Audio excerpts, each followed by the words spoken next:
जितावे के बा काला काट में बतावे के बा पवन भैया के जितावे के बा कि पवन भैया पे बा सबके विश्वास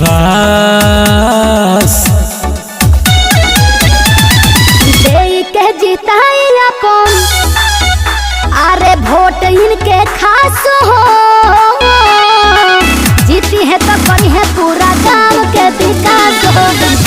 के जिताई अपन वोट इनके खास हो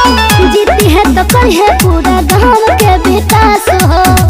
भैया जिंदाबाद जिंदाबाद जिंदाबाद काट के जनता जिंदाबाद जिंदाबाद जिंदाबाद भैया जिंदाबाद जिंदाबाद जिंदाबाद काट के जनता जिंदाबाद जिंदाबाद जिंदाबाद अब की बेर नहीं भुलाए के बा केहू से नहीं डराए के बा पवन भैया जीती है तो करिए काम खास हो जनता लगवले बाई नहीं प्यास हो कि पवन भैया से न केहू बा निराश के जिताई अपन अरे वोट इनके खास हो करी है पुढ़ाई तो क्षेत्र के विकास हो के जिताई अपन वोट इनके खास हो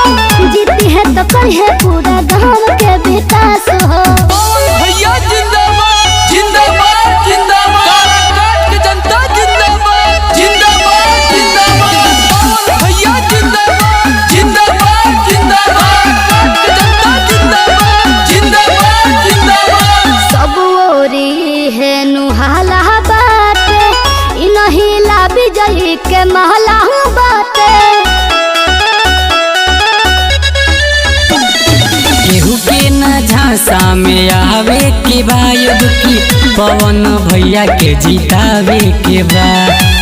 कि अब की होई कारा काट के विकास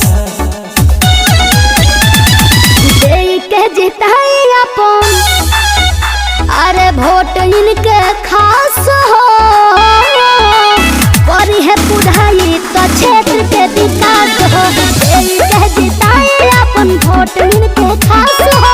जीती है तो करी है पूरा गांव के विकास